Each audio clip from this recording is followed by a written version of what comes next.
Diploma in Procurement Supply. We will start today book 1. This book 1 is an introduction and it has a lot of topics. We'll start our discussion with procurement in the private sector. Already we are noticing that supply chain management has become really important after certain events in the world, especially a tsunami in Japan. The world has realized that they should have alternative sources of supplies if we are dependent on one source and there is no plan B. So our production and whole process of the organization can be at risk, and we can lose profitability and we will lose the customer satisfactions as well. So procurement has become really important, and supply chain management is becoming important. It is becoming indispensable. So we will define and classify the organizations: private sectors organization, public sector, and we see how multinational companies look into procurement and supply chain. We will see what are the objectives of the private sector organization, regulations related to private sector, the role of procurement and supply, third sector organizations, key features of the third sector procurement.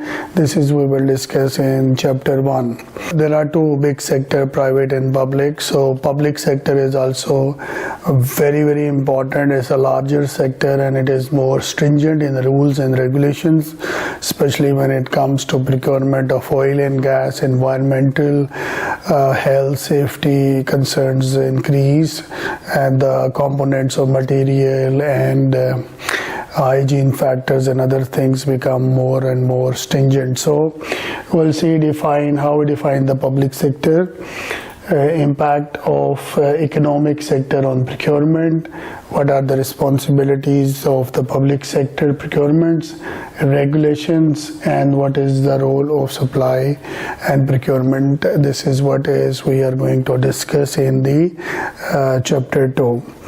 In chapter 3, we will see the type of comparative markets. So in economics, we study certain type of markets. We say there is a market in which there is one sole producer, that is called monopoly. We have a group of monopolies, that is the oligopoly. We make clusters. We have perfect competition. We have monopolistic competition. What are these terms? I will explain you.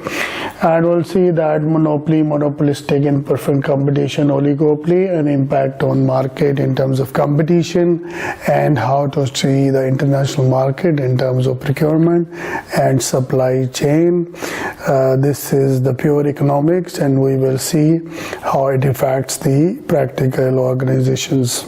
Any economy is based on demand and supply. So if there is more demand, of course we have to keep more cushion for the supplies, and demand and supply move together, and it has a great connection with the price, because in general when the price goes up, supply goes down, supply goes up and demand goes down. So we have to see what is the economic condition, how the equilibrium is being calculated, a degree of responsiveness. We see the elasticity of demand, elasticity of supply, and we will see that how it is going to handle the product life cycle, which has the concept stage, introduction stage, growth stage, and then a maturity stage, and comes to decline. So how the cycle and different components we have to understand in order to manage an effective supply chain in our organizations. Internal planning is important, and of course external planning is very important. External situation will affect your internal plannings. So we will see the external environment of procurement, that what is purchasing environment, why to analyze the purchasing. Then we will do the steeple framework, so the tools of analysis. We'll see what are the general economic condition, political structure, legal atmospheres, and pastel analysis we are going to do. In terms of economic factors, which are very important, we'll see what is the national economy, business cycle, international economies, exchange rates, economies of international sources. So we want to see the GDP, gross domestic products, goods and services produced in one country, and we will see that what is the general economic condition. The economy is growing, it's in recession, it's in boom. So based on that, we will have a planning in terms of our procurements. Political factors are really important. Some countries, they are suffering from political instability. Some countries, they have a political stability and a system of governance. So both will be handled in different ways.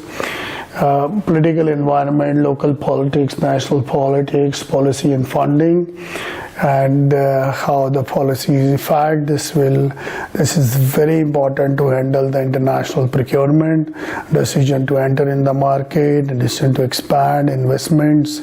These all are really important to understand. We will discuss the legal factors in one chapter. So sources of English law, contracts. So a good procurement officer, manager, or a director is the one who understands the procurement contracts, like how to give offer, how to accept the offer, what will be the consideration, what will be the price, what terms and conditions has to be included, what will be the expulsion clauses, what should be the terms and conditions. This is all is very important to understand. So what is a comprehensive contract, how it works, and how what factors are really important to understand for a procurement department and officers and different designations. This is I am going to explain. So we'll see contracts and the sale of good, employment law, equal opportunity law, health and safety at work is really important nowadays, and we'll see other law affecting the purchasing and supply chain mechanisms. It will enlighten us technically, and we will get a lot of knowledge about it. Environmental factors has become really important. We are talking about green friendly, we are talking about global warming. These issues are really important. So the way we procure, the way our supplier is going to start the process, this is really important. What components we are using, what will be the level of carbons, this is all our major concerns.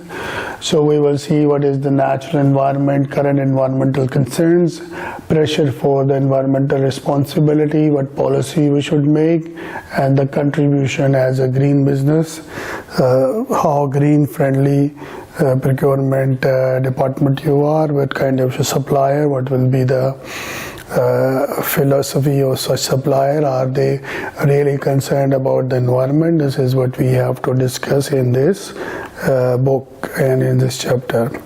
Social and ethical factors are really important. You have to know that which culture you are, what is the proposition, what religion, what culture, what are their acceptable norms. That's the way you have to place your policies.